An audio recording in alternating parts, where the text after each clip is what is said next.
Shalom, kembali lagi. Tidak lupa saya mengucapkan selamat Paskah. Dan kita melanjutkan suratan Galatia pasal 3 ayat 1-14. Ini terkena pelita emas.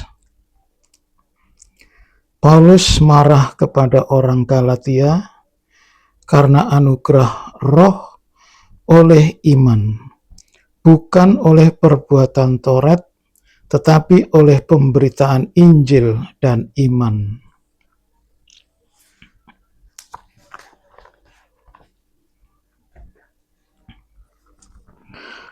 Kita membaca ayat 1-5. Hai orang-orang Galatia yang bodoh, siapakah yang telah mempesona kamu? Bukankah Yesus Kristus yang disalibkan itu telah dilukiskan dengan terang di depanmu? Hanya ini yang hendak ku ketahui daripada kamu. Adakah kamu telah menerima roh karena melakukan hukum Taurat, atau karena percaya kepada pemberitaan Injil? Adakah kamu sebodoh itu? Kamu telah mulai dengan roh. Maukah kamu sekarang mengakhirinya di dalam daging? Sia-siakah semua yang telah kamu alami sebanyak itu? Masakan sia-sia? Jadi bagaimana sekarang? Apakah Ia yang menganugerahkan roh kepada kamu dengan berlimpah-limpah dan yang melakukan mujizat di antara kamu berbuat demikian karena kamu melakukan hukum Taurat atau karena kamu percaya kepada pemberitaan Injil?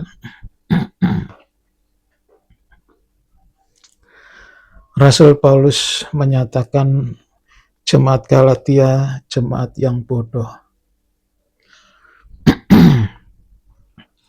Secara keseluruhan,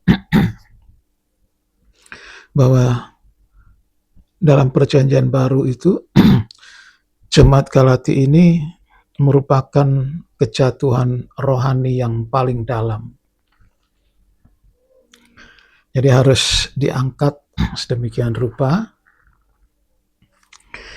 karena mereka memulaikan dengan roh tetapi mengakhirinya dengan daging. Kenapa demikian?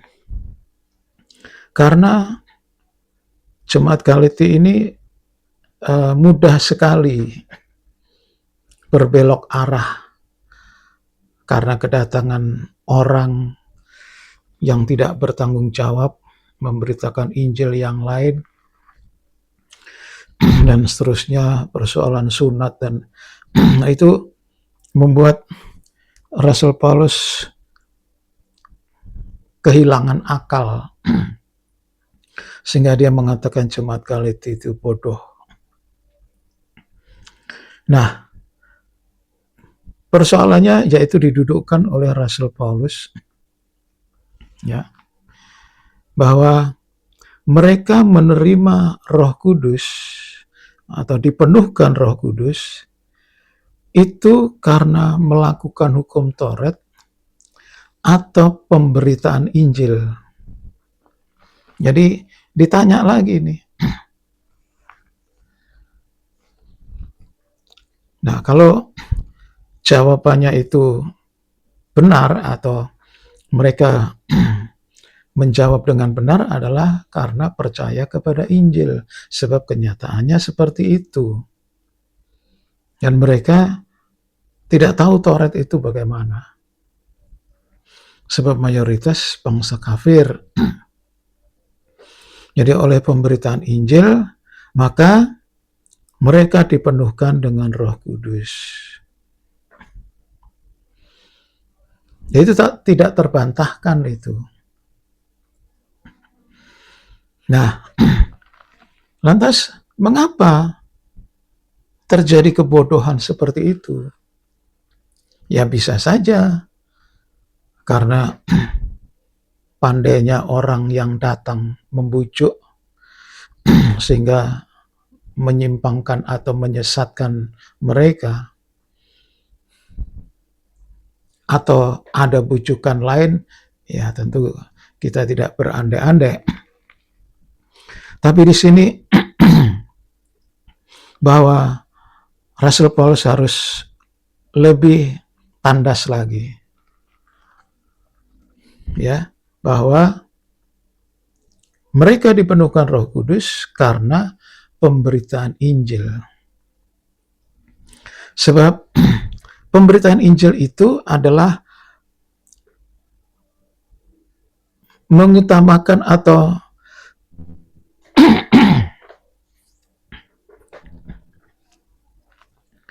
maafkan, dia memberitakan Kristus.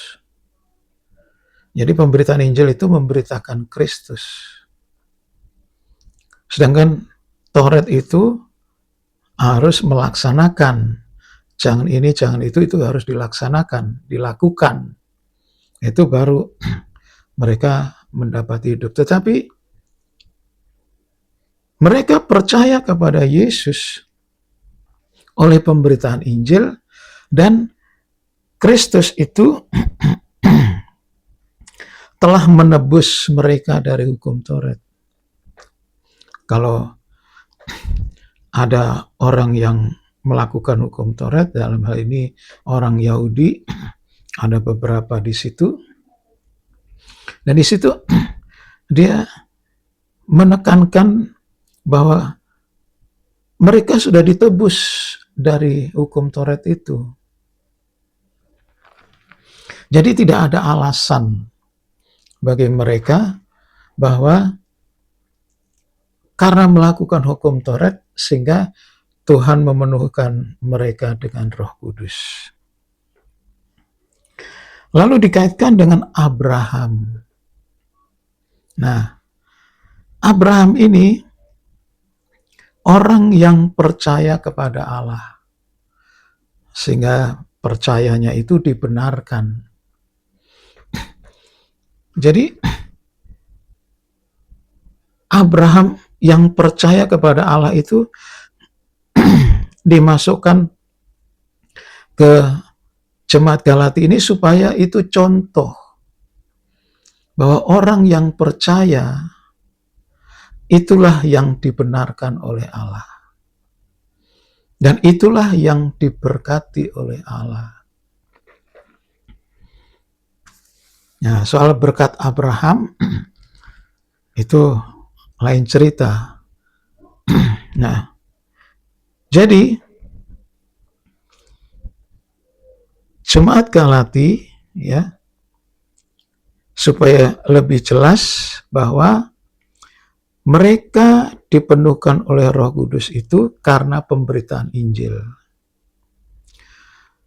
Berita Injil itu mengetengahkan korban Kristus. Kristus menebus mereka. Nah, lalu diketengahkan lagi perumpamaan tadi, Abraham seperti tadi, Abraham itu diambil percayanya. Jadi Jemaat Galati yang mendengar berita Injil tentang Kristus, percaya, baru dipenuhkan Roh Kudus. Komplitnya adalah mendengar berita Injil, ya, lantas korban Kristus yang diberitakan itu menebus mereka, sehingga setelah percaya mereka bertobat, lalu lahir baru, lalu mereka dipenuhkan dengan Roh Kudus. Itu urutannya begitu. Jadi jelas bahwa supaya mereka kembali lagi, ya, jangan menjadi bodoh lagi. Jadi Rasul Paulus menegaskan lagi bahwa mereka Karena berita Injil, mendengar korban Kristus, penebusan dosa, lalu mereka bertobat, lahir baru, maka penuh Roh Kudus.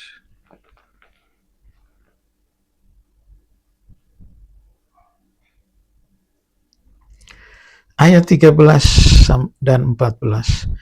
Kristus telah menebus kita dari kutuk hukum Taurat dengan jalan menjadi kutuk karena kita.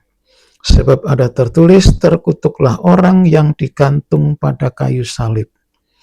Yesus Kristus telah membuat ini supaya di dalam Dia berkat Abraham sampai kepada bangsa kafir. Sehingga oleh iman kita menerima roh yang telah dijanjikan itu. Ini sebetulnya yang terjadi. Jadi Kristus diberitakan di dalam berita Injil itu, dan bahwa Kristus itu menebus mereka dari kutuk hukum Taurat. Sebab yang tidak melaksanakan itu terkena kutuk. Nah, kutuk ini sudah ditimpakan kepada Yesus Kristus di atas kayu salib. Jadi sudah diambil alih. Sehingga mereka tinggal melanjutkan percayanya itu kepada pertobatan, lahir baru, sehingga mereka menerima roh yang telah dijanjikan itu. Jadi mereka sudah menerima roh. Nah, sekarang tinggal bagaimana mereka. Jadi Rasul Paulus sudah menjelaskan sedemikian rupa, kalau mereka tetap keluar, ya berarti mengabaikan, dan mereka berarti bodoh, dan mereka berarti tersesat, dan mereka berarti binasa. Jadi semua itu diserahkan kembali kepada mereka. Ini persoalannya supaya jelas. Sekianlah firman Tuhan hari ini. Amin.